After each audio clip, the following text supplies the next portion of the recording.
Hello and welcome to For the Trees, a horror visual novel about where you head to a friendly neighborhood haunted tunnel to get some kicks after you feel a little depressed on Halloween night. There you find someone new and also run into an old friend. And pretty much decide on which one of them will help you find what you're looking for. So, yeah, let's start the game and hope that nobody, murders us. It looks like we can put in our name, so we obviously gotta go with, if I can type right, there we go, there's our name. The pronouns, we'll go they, them. Okay, let's start it off. Breathe in, breathe out. Over your body. Roll over when your body tells you that you've been lying in one position for too long that it hurts. Also have to say I like the text box UI with the trees. Very creative. It's Halloween. The scariest monsters you can think of are the ones that live in your own head. And doesn't that fucking ring true? Well, that's a little bleak, but unfortunately, is it though? Yeah, it's not quite that dark yet. Things are not good. Is there really any point in pretending like they are? It's just you never thought your 30s would look like this. You thought when you were younger, there was never a future you could imagine which you had not figured things out yet. You'd have a good job, you loved in a field you could choose because you were interested in it, not just because you fell into it to pay the bills.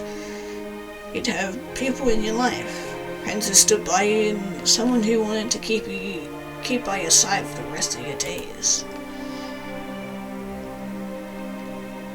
Yeah, that was child naivety, but maybe it is still possible one day. I don't wish. Nice to think about that you still got time, and realistically, of course you do. The logical part of your brain knows that things can change. Things don't always have to feel like this. That part of your brain that you're thinking may be a little sick. Just hard to see a different way. Can't help but sigh, feeling yourself caught in this circling train of thoughts yet again. Most nights it feels like this is where you'd always end up. In bed, cocooned away from the rest of the world, dwelling, rotting. A little stinging ache in your lower back tells you that you've been marinating perhaps a bit too long at this particular stop. So with a sigh you sit up, your eyes roaming around the familiar landscape of your bedroom. As you look around, your eyes stop on something. A little thing you used to love. Notebook, your plans are on second thought. Probably my notebook, because I was always writing down something. Small, sad smile tugs at your lips. Been ages since you picked it up, but there was a time when you couldn't put it down. Yeah, used to write. Little stories, ideas, even a stab at poetry when the mood struck. It was a good outlet for all of this. Not sure why you stopped. Or maybe you almost laugh at yourself about how pitiful you are these days. It's ridiculous, you think, that for a being with such complex inner workings you can just feel, or you can get to feel so hollow. Especially at nights like tonight. Halloween used to be just so good. I had such fond memories of trick-or-treating as a kid. Dressing up and getting candy and feeling a thrill at all the spooky, scary things you saw everywhere. Then, in more recent years, before whatever darkness took over your mind and your free time, went out with friends to celebrate. Wherever you were, whatever you were doing, something about it always just felt special. Fear, the fun, or the high-end feelings just made for something magical. Best memories, though, the ones that came to mind first and stirred such a bittersweet mix of emotions in you, were one particular spot, the tunnel. Sure, I had use at one point in another time, and access road built through the whole hills. It was something to do with the railroad industry. Never sure, and she never really bothered to find out because to you it was something more than that. Sure, a place to hang out with your friends. Out in the middle of the woods, a single lane tunnel through the side of a massive hill. As other roads and highways were built, the tunnel saw less and less use. By the time you started visiting it, it was a solid state of disrepair. You'd heard lots of stories over the years about what had happened there. Tales of the madmen stacking corpses in the darkness of its walls. Predators luring some unsuspecting people inside to meet their demise. Whatever happened, it was a supremely creepy place to be, which is why every Halloween, people from town, mostly high school students, or high school and college students, were smattering of older folk looking for some kind of thrill headed there. Briefly, thought of going there tonight crosses your mind. Hard pass, I guess. I also just don't know why it took me a while to notice, but yeah, the option box as a leaf is kinda cool. You might be going through a slump right now, but the thought of cavorting around a damp, dark, haunted tunnel isn't exactly enough to snap you out of it. Settle in, content enough to spend a holiday like you do every other day, nestled in your room alone. Phone ringing pulls you out of your thoughts. When you check to see who's calling, your stomach drops. Not tonight. It's your boss, your mum, or your ex. I guess. Mother? Love your mother, she's a wonderful woman. But she is also just so much. I haven't answered the past 2 times she's called though, so say you answer. Hey, Mom. Hey, sweetie. How are you? Oh, I've missed my baby. How have you been? Have you been eating? Ow, my ears. Okay, maybe do some audio mixing next time you eat the game, or fix it please, cause oh my god, my ears are bleeding. I didn't cut my audio set on low, so oh god, that was so loud. Might be loud for you guys because I have it turned down, but my goal was that ear piercing.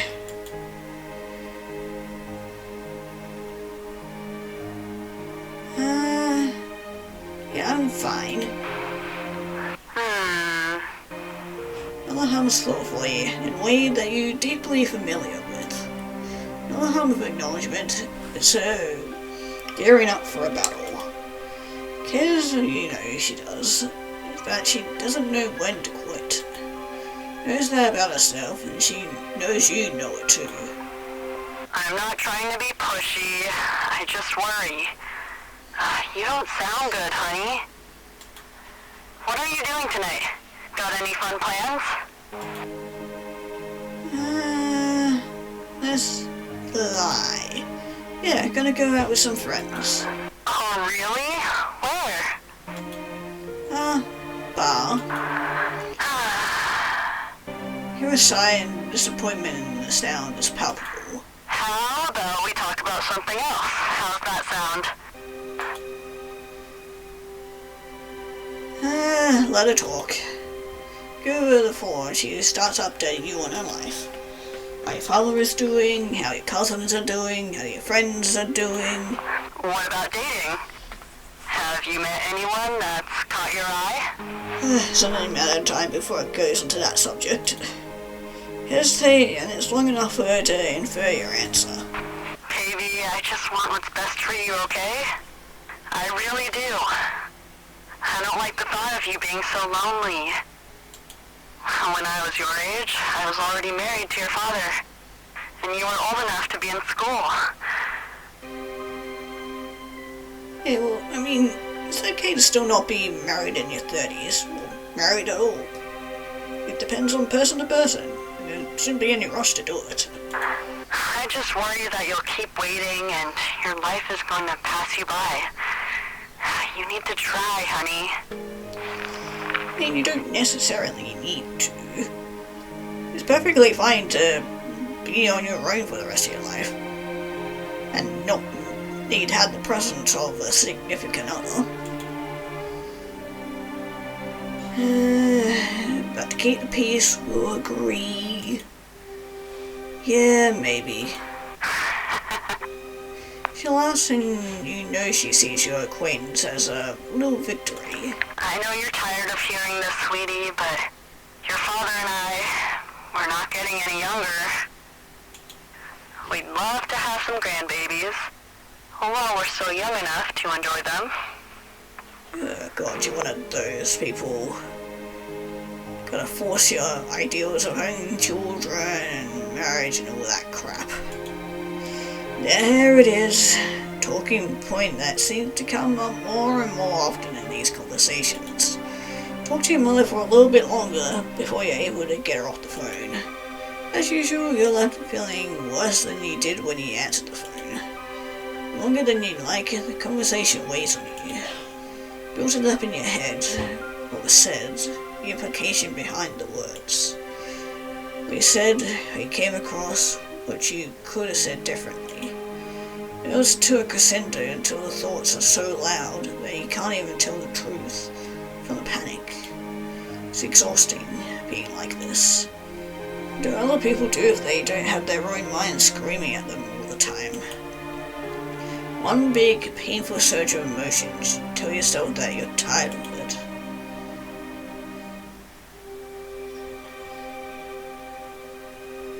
Going out tonight. Done stagnating, done rotting away in this bed. Stand leaving your blankets in a heap, and you walk to your closet to find some more clothes. Because tonight, you're going to the tunnel. Drive to the tunnel is a short one. It's not terribly far from your place, and it's a familiar path. As you head through the town and further from it, the road gets smaller, windier. Trees are taller, going up as you get closer to the tunnel until soon you're in the old woods. Find a place to park, a little dirt patch by the side of the road where a few other cars already sit. Take a breath, then another. Then it's time to go. Quick walk along the dark road to get to the tunnel. You can feel your heart beating faster as you get closer. This is fine. Just notice there's like a little ghost on the wall there, it's cute. But yeah, I have to say I love the art for the background. It looks awesome. Yeah, it's fine. Right. Totally fine. Surely some people at your age here. One at least, for sure. Has to be one.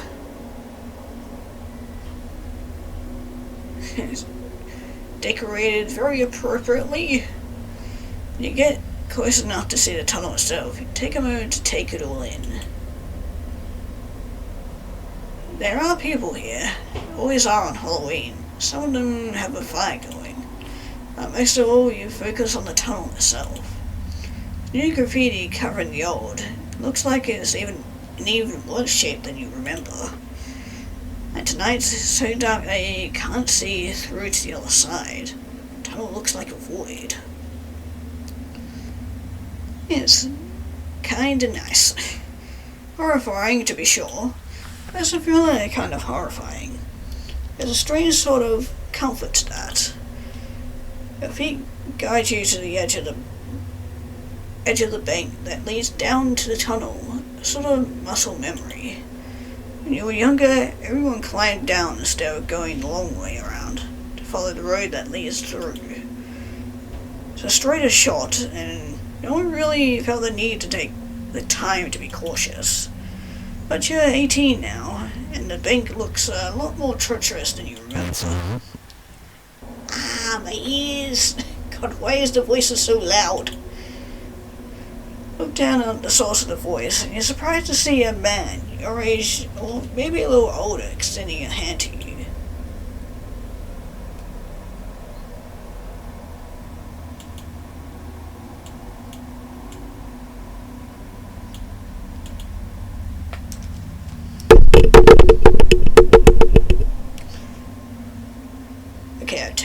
go down on my end, because I realized for whatever reason I turned it up really high, so it might have been my bad, but yeah. I'm sure we'll take it. Yeah, sure. Slide down your hand into his, calloused but warm, and he grips it as you carefully work your way down the bank. Easy does it. There you go. With these assistants, you're soon back on flat ground. Gives you a satisfied grin, nearly letting go of your hand when he's sure you're steady. Offered his hand to you once again, still smiling softly. Gabriel. No, it's still very loud.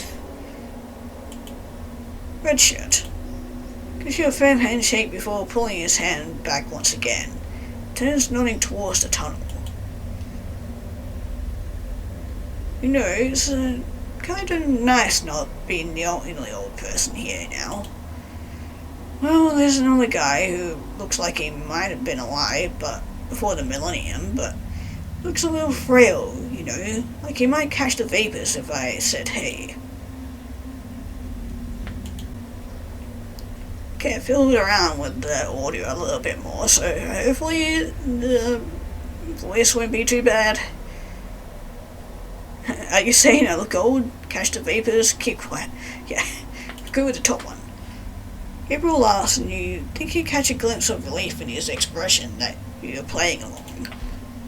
Mature then. It's like a fine brandy. What? Gives you another one of those small, kind smiles, and you get the feeling that he's not trying to come on this strong. Just his personality. Together you make your way close to the tunnel. As you do, Gabriel keeps talking. So, if you don't mind me asking, what brings you out here tonight?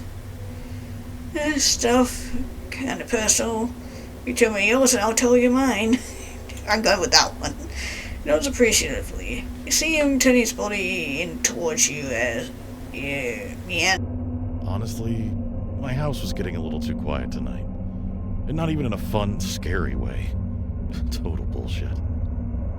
Just quiet. Didn't care for it. Did you used to come here back in the day? Smirks and nods, kicking a stray rock out of the way. I'm from here, so yeah, nothing like a visit to the good old neighborhood's murder tunnel on a Halloween night to lift your spirit, huh? So tell me yours. Mostly pretty much the same. Till you stop at the edge of the festivities and you take in the sights. Fire, wood, tunnel, easy enough. Sure, let's look at the fire. A group of guys have a little bit of bonfire going off to the side of the tunnel entrance. There are about 5 or 6 of them crowded around it. A small cooler at their feet, and you can hear them from where you stand. Drunk bits of obscenities that carry over the autumn breeze. Even as you watch, one of them dumps a little bit of his drink over the flames. You'll laugh as the fire blazes a little bit brighter before settling back down. Okay, what about the woods? So the tunnel was built so that the transportation could pass through the hillside. There are trees pretty much all around it. The woods are dense and, you know, from exploring in your younger years, that they go on for a while. Tonight, the moon shines down on the area where you stand. The fire is bright, but neither would reach far into the forest. See a couple of girls by the edge of the tree line. Look a little too young to be out here, but you can't really judge. You were once too young to be out here too. Okay, and last but not least, the tunnel. Kind of feels good to see that, after all this time, it still holds the power to give you the creeps.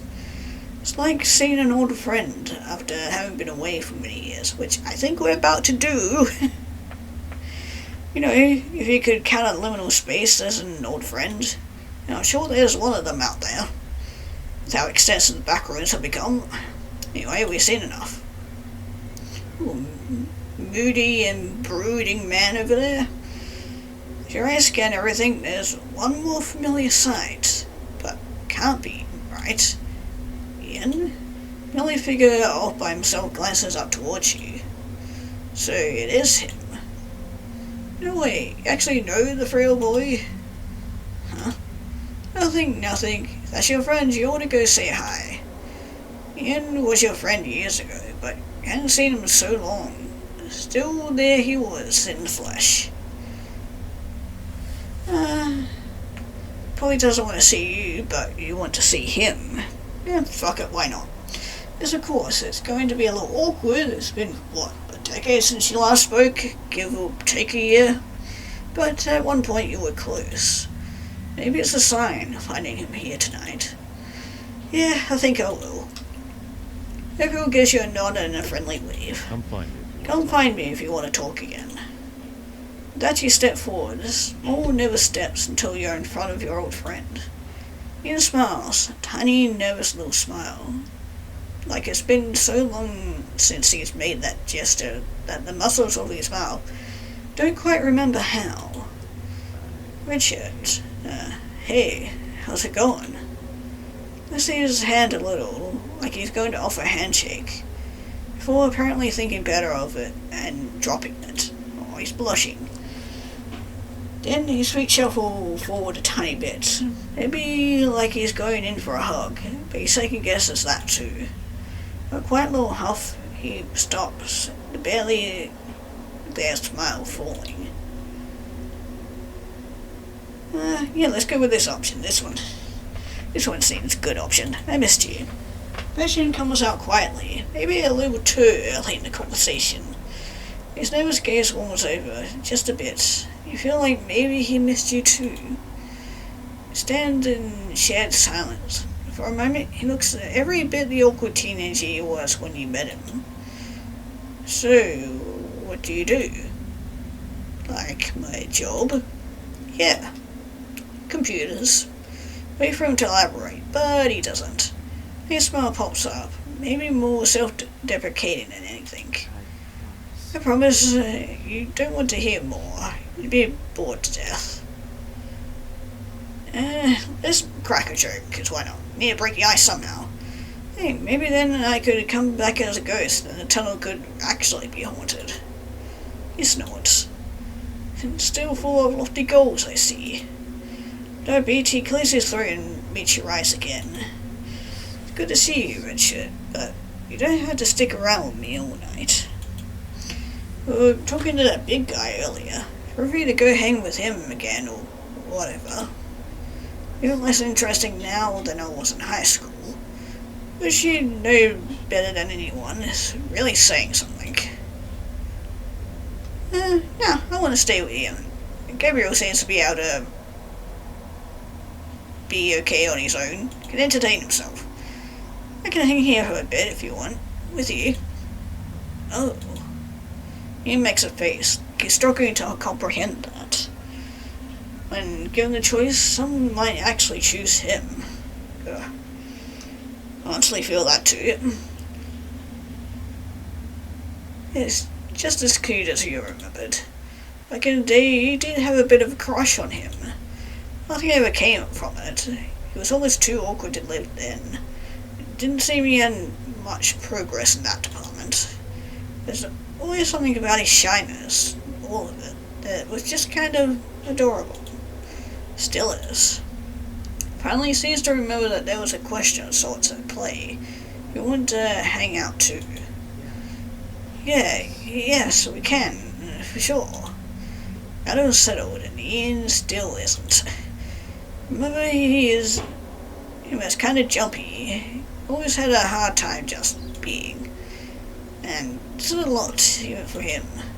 You always see that old anxiety crawling under his skin. It doesn't do much to calm your nerves. Now let's ask him about it, see how he's doing. Hey, Ian? Are you okay? Me? Yeah, fine. Gave him a moment, then another. Just weird, you know. You being here, well, me being here with you also being here. Part of us being here, both of us. Like, how? You know what he means. 17, 18 years ago, would have been you and Ian. the weird haunted tunnel, at the movies, ditching gym class, and hanging out behind the bleachers. And almost any given moment, it would have been the two of you together. That was a lifetime ago. When you think about the person you were then, you can barely even remember what they look like. It's mind-boggling, really, that you both managed to end up here. So why did you come out tonight? Freezes and blood rushes to his face. You see his eyes flick off to the side, fully his gaze, and that's when you see it. An old beat-up guitar case leaning against the concrete wall near where he stands. No. Don't. Tease playfully, tease not so playfully. God, what riveting choices. Let's go with the first option. Grin and then Ian sees it. Actually, that's how I chuckle. I said don't. I really wanna. That's a little easier now. It's a good sound. You think I didn't give myself enough shit when I bought the thing? Feel bad for teasing him. He always did struggle with all of this. He's obviously older now, a little broader, maybe a hair taller, lines around his eyes. Not that 16-year-old boy you knew so well. But there are glimpses of that boy in there you're seeing now. It's like, I don't know, so stupid. I thought that I could do something, even if that was dumb or wrong. It would be better than just nothing. Like, if those frat boys over there got bored discovering fire and came after me, at least it's something. Commiserate or don't.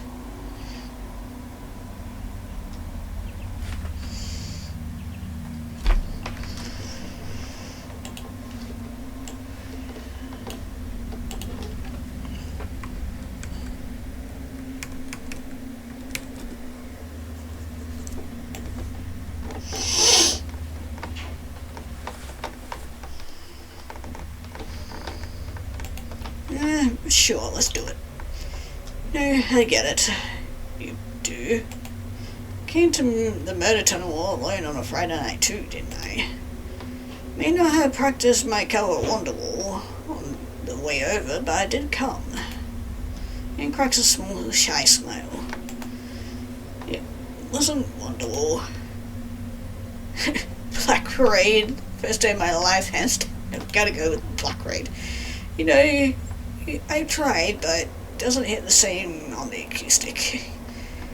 There's a little lull to conversation. Surprisingly, he's the one to pick things back up. With a heavy header, no less. Why did we stop hanging out? It's something that's crossed your mind plenty. Both in the time you've been talking to him tonight, and in the years since you lost touch. There have been times when you thought of him plenty of times. Things like songs on the radio, or a stranger with pretty hazel eyes that make you stare a little too long. Even certain words, little turns of phrases that turn you back to summer breaks, cafeteria lunches, and late night phone calls with your old best friend. I don't know. Not much of an answer, but that's the truth. Like we were so close, less than close than, nothing. It sucked. Looked deep in thought as he says it, but as soon as the words are out of his mouth, he seems to regret it. Not that I'm blaming you. I know it wasn't just you, it was me too. Could have tried harder to stay in touch, I know that. I should have. Trying to think back on what exactly had happened, but simply wasn't one thing to point to. It was a slow, steady drifting. By the time you realized how far you'd gone, it felt like there was no way you could possibly find your way back.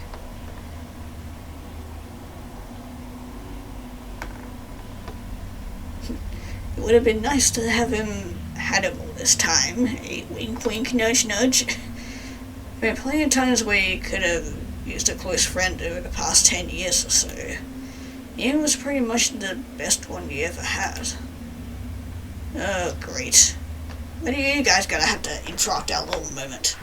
Before either of you can say anything else, you hear a loud round of laughter from the boys by the fire. When you turn, you see the flames reaching higher. One of them lets out a whoop and lifts a bottle of what looks to be lighter fluid.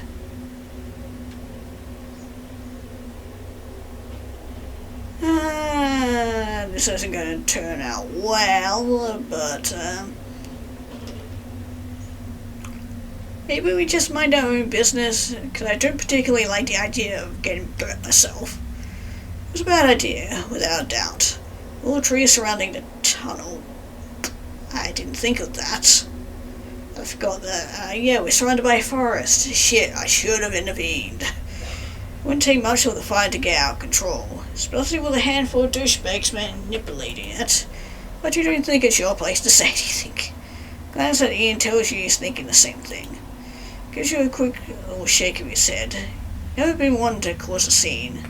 Looks like he's not itching to start now. He'll be alright. You know how it is. Always some little assholes out here trying to prove something. Don't worry about them, okay? Looks at you imploringly. You're reminded once again of what it was to be his friend. It was nice. Really, really nice. Oh fuck yeah, we're gonna tell him. Can I tell you something? You tell me if it's too much. Never too much for me, Redshirt. So snippet from a conversation straight out of the past. It takes you by surprise. Push through. I hate that we didn't stay friends. There have been so many times that I've thought about calling you, looking you up, finding what you're up to. I was scared you didn't want to hear from me. It's like I couldn't find the energy. I don't know why I couldn't. In the first one. Small, somewhat sad smile crosses his face. Not possible. Ian pauses, gathering his thoughts before he speaks again. Voice soft enough that you have to lean in a bit to hear him. I feel like we're the same in a lot of ways. Always have been. That's great. I think that's why we got to be such good friends. Oh, we also got too far in our own heads too much, you know? I think that's why we lost touch. But I don't want to bother you with my stuff, and you don't want to bother me with your stuff. Where do we go? Oh, you never bothered me. Never bothered me either, but I bet you thought you did, or would. Anyway, want to know something? When I came out here tonight, I felt like a fucking fool, like a joke. I seen you catching up, remembering that I used to be capable of feeling joy. Seriously, a quick grin. He's in on the joke. It's good. Worth it all. With him smiling like that, standing here with him after all these years, you're suddenly struck with a memory. Time his car stole in the tunnel, he slipped and fell down the bank. The graffiti incident. Graffiti incident sounds like these two. Let's over at a particular place in the wall leading into the tunnel, looking for a particular mark. Sees where your eyes are going and grins. That's been painted over 10 times by now. See, he's right. It had always been a tradition. There was nearly a vandalism on the concrete walls almost every time you come over here. Give her a wistful smile. During one late night visit, the two of you had nothing better to do. Picked up a bottle of spray paint and came out here, decided to leave your mark. Couldn't decide what to paint, so you just did your initials, small and discreet, towards the entrance. It would have been neat to see them. Still there, under everything else. I had no idea how this would go when you first saw Ian here tonight, but this is... okay, good. Amazing. Maybe he was about to say something else, but he cuts off by a renewed shouting from the boys by the fire. followed by a fast rush of heat, finally a loud pain scream. Whoops.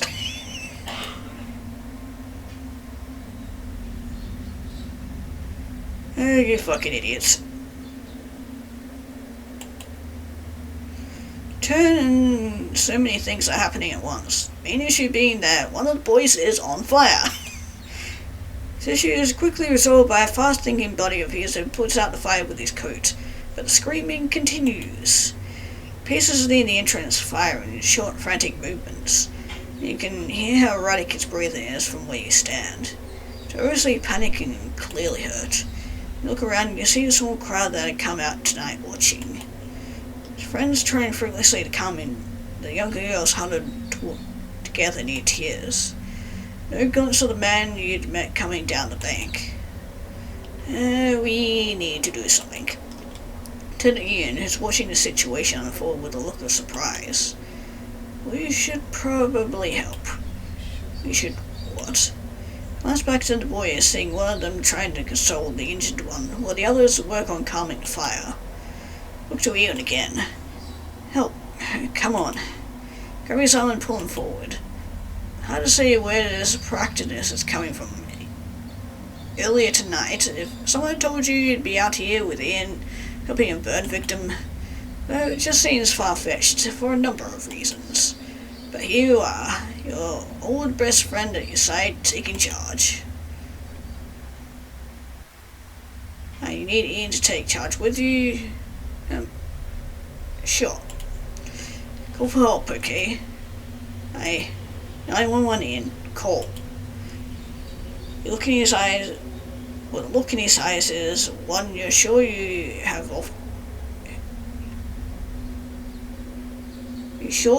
yourself often. There we go. It's a sort of that word. Fundamental lack of comprehension that he could do something worthwhile here. But before you can urge him again, he pulls out his phone and starts dialing. Oh, fucking god, dude. Oh my god. Yes, Jesus Christ, stand still for a second. I'm not gonna stand still for a second, I was just on fucking fire. His panic seems to be building up as time passes. Glancing in is still on the phone. When he gives you a thumbs up, you still yourself and step forward. Hey, just voice goes when he hears you approach him, but you take another step. Really don't have time for this. You could just leave me the look, it's okay, just it's not okay. How is any of this okay? His outburst in once again comes to stand by his side, handing his phone to one of the miscellaneous frat boys. Just trying to help. You need to take it easy. Turns out that defending your honor is basically what it finally takes to get Ian to unfreeze. Interesting notion, but one you'll have to consider later. For now, you have to put your focus on the boy. Telling him to breathe is not gonna get him to calm the fuck down, so to get his mind off of it, we'll ask about his favourite story about the tunnel. The tunnel? Yeah, corpse hideout, car killer. No, one about blood oozing out of the concrete. That's new to me. Why seems to be listening, trying to focus on the conversation instead of the pain. That's exactly what we want. My car wouldn't start once in the tunnel. Ian's eyes widened. Mine too. Thought you always thought I was just your car being garbage. No man, it's evil spirits. The more you and Ian talk to him, the more settled he seems to become. Hell yeah. He's still hurt, obviously, but by the time the ambulance arrives, he's not going into shock, so you consider it a win. Yeah, maybe we should have intervened, but nah. Well, it is what it is.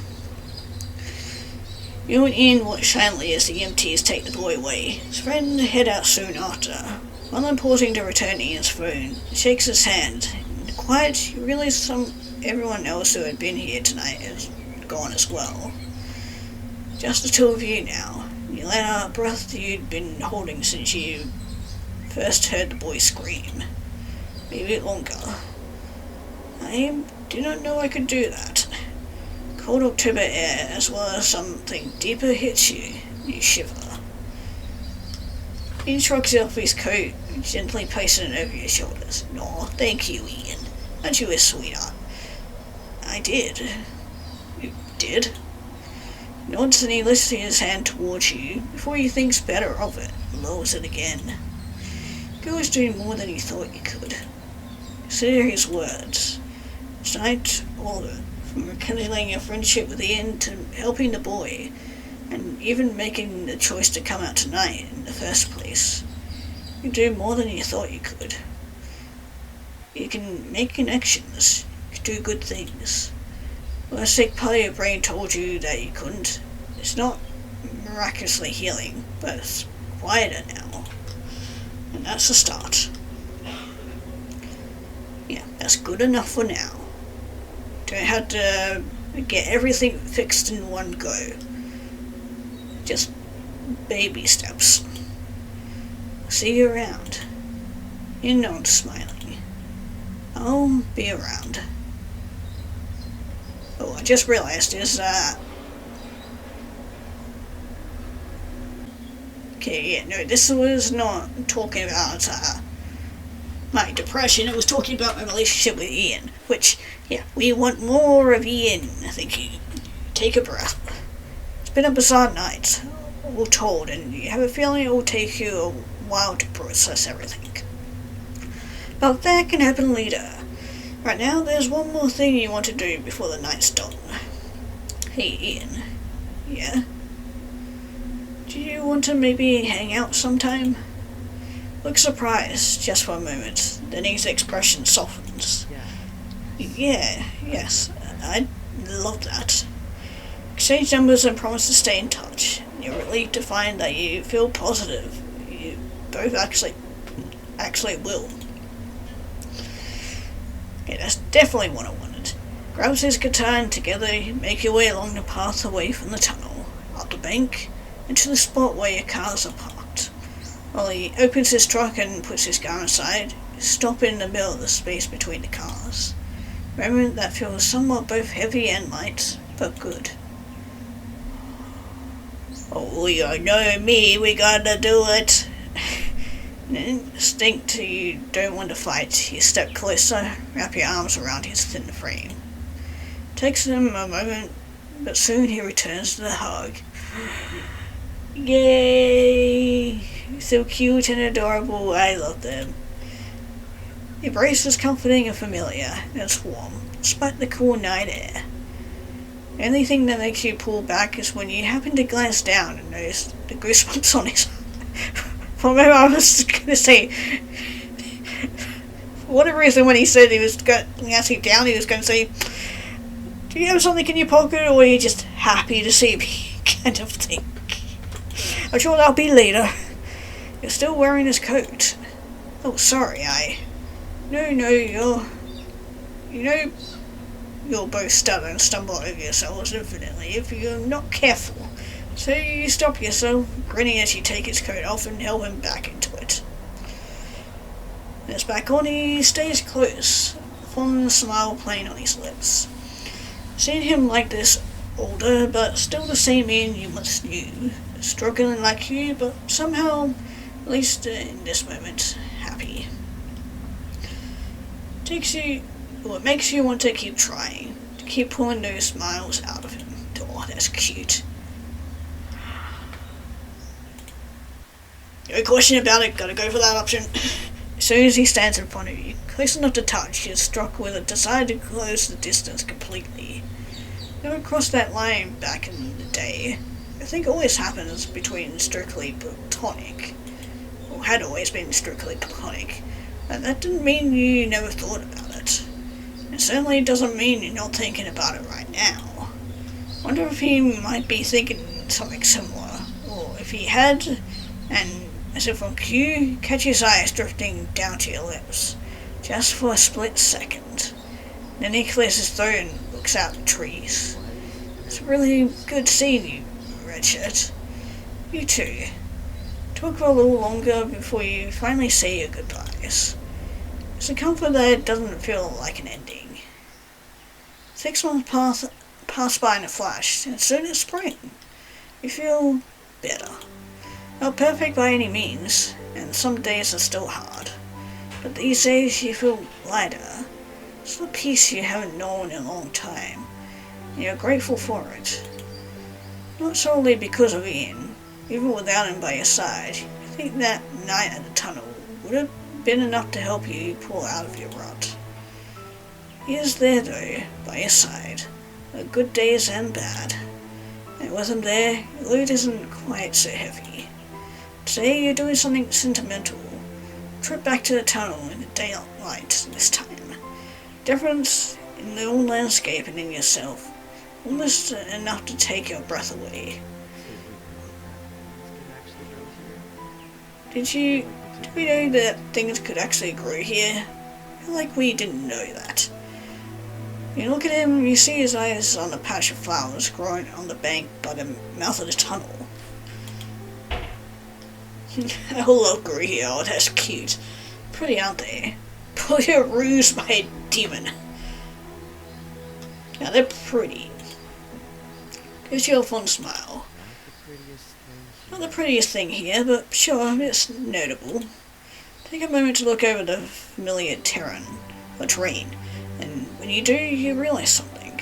It's just a tunnel. Well, you've always known that, of course, but seeing it in a light like this, for what it really is, not haunted, doesn't have some innate darkness to it. As long as people aren't burning themselves at night. It's just a place, sitting for some spooky stories, but at its heart, it's only what it is. It's only what you make of it. And do you want to make it scary? Or you don't want to make it scary? You've had enough of that.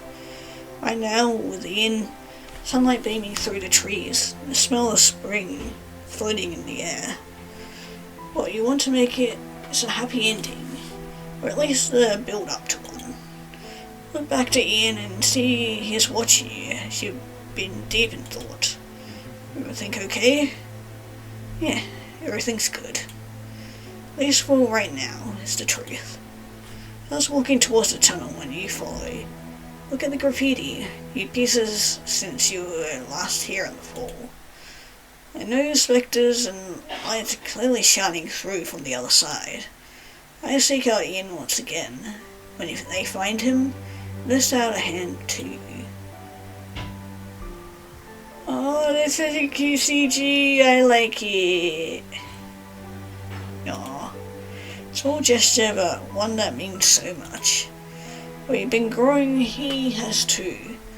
Both been helping each other tear down the walls you built over the years, slowly but surely. It's been difficult at times, not loving each other like this, but accepting that love from the other person. Here he is, open and offering himself, his hand outstretched. And here you are, despite everything. Taking it. Aww.